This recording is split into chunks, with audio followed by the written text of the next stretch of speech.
자, 안녕하세요. 볼리입니다. 축구협회 감독 선임, 차기 감독 선임의 흐름이 주말 사이 크게 바뀌었습니다. 그래서 이 얘기를 할 수밖에 없었는데요.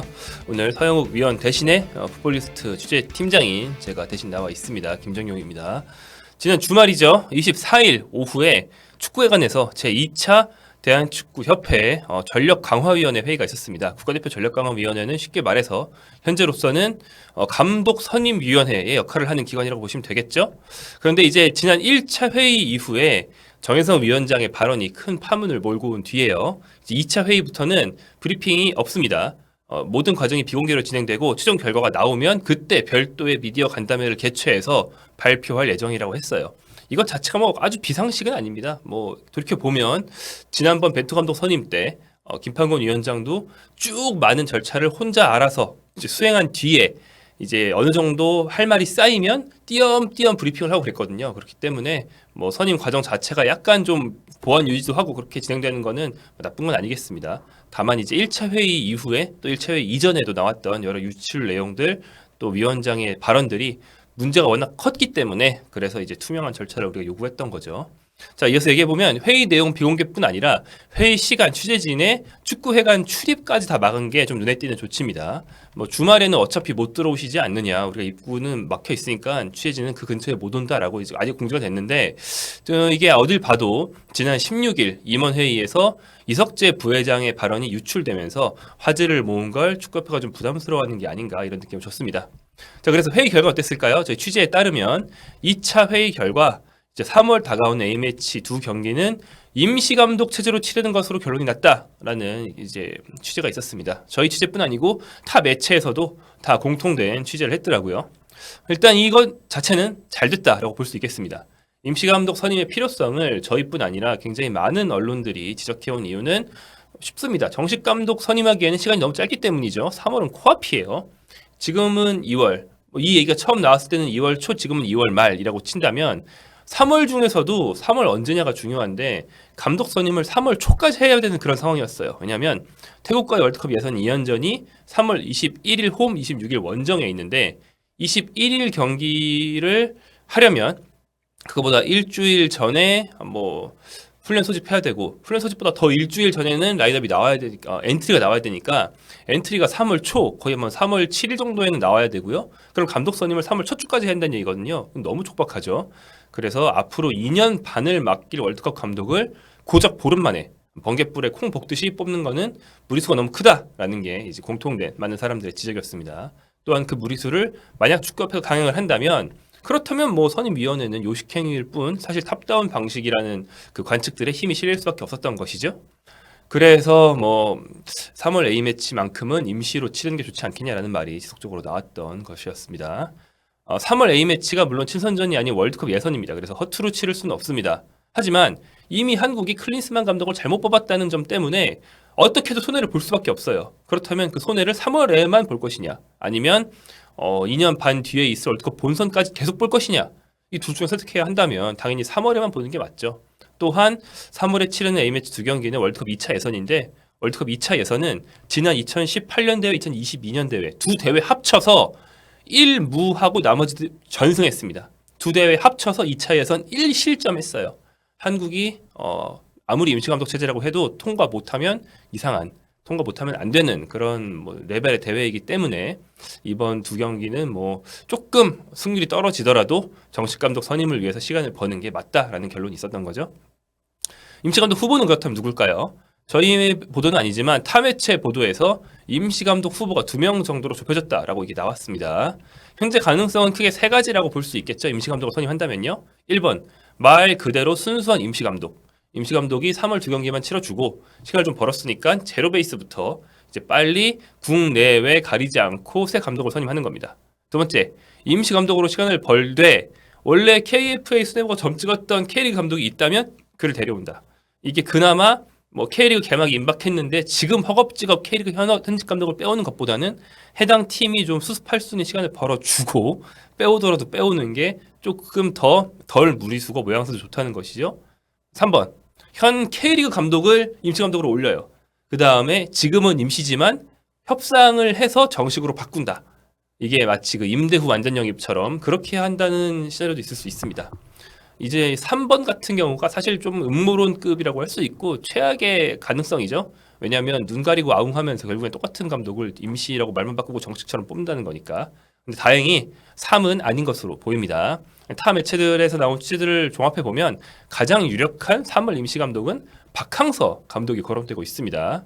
여러 보도들을 보면 이제 임시 감독 후보군으로 박항서 그리고 황선홍 두 명이 거론되고 있는 것으로 보이고요. 박항서 감독이 베트남 대표팀을 지금까지 지도해서 굉장히 화제를 많이 모았죠. 굉장히 성공을 거뒀고요. 뭐 어떤 사부의 입지로 TV 예능 프로그램에 나올 정도로 존경을 많이 받았고요.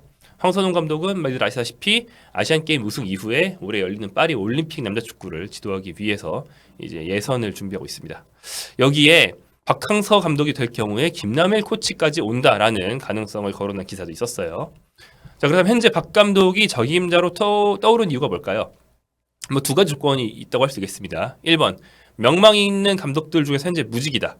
여기에 1-1로 이 두 경기를 부담 없이 맡아서 봉사하는 느낌을 해줄 수 있는 노장이면 더욱 좋다.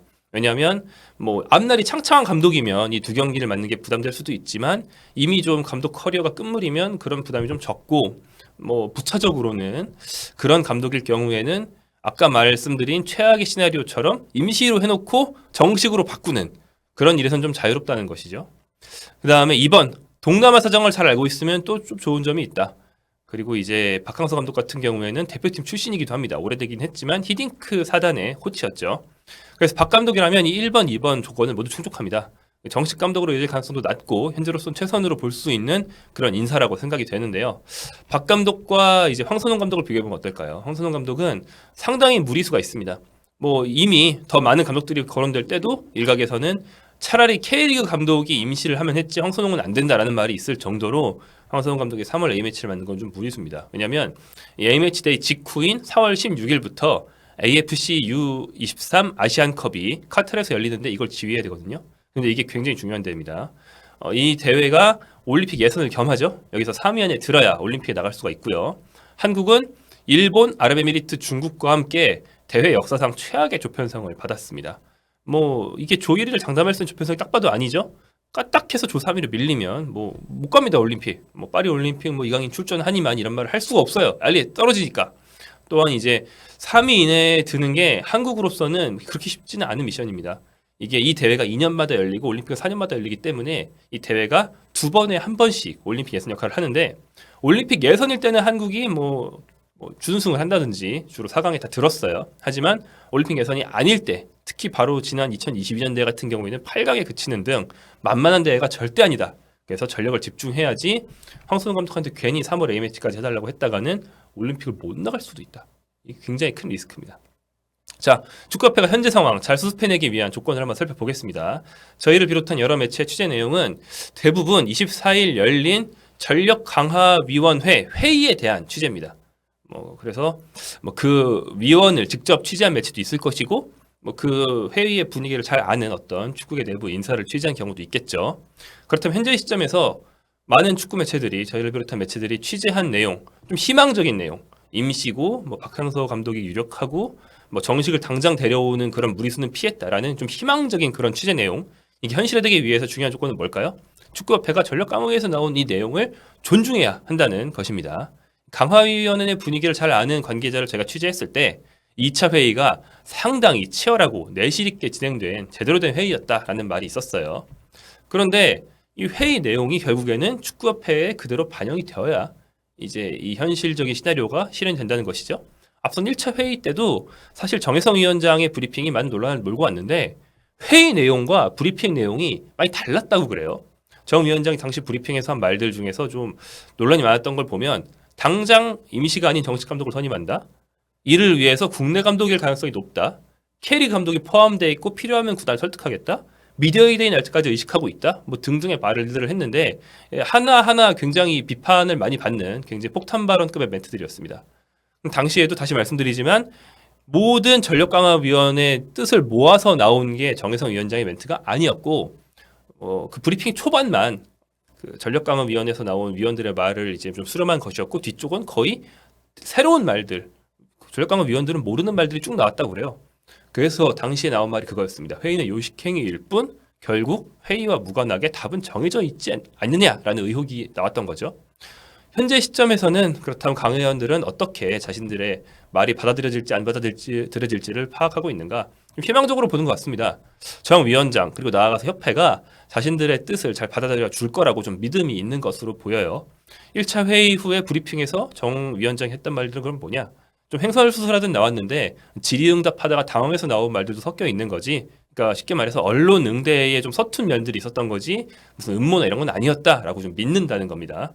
그래서 언론과 여론이 축구협회의 감독 졸속 선임 그 기도나 시도를 상당히 혹독하게 비판하면서 전력 강화 위원들은 여기 민감하게 반응해서 이 반응을 수렴해서 위원회에 전달했다는 거예요. 그러니까 탑다운 방식만 아니라면 좀 더 상식적인 감독 선임.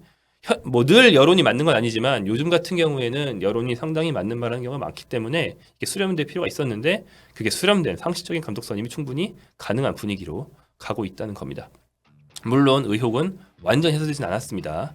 그리고 상식만 통한다면 축구협회의 상식만 통한다면 조금 더 이제 이미 한번 망친 감독 선임이지만 잘 수습할 수 있는 그런 감독 선임의 기회는 충분히 열려 있습니다.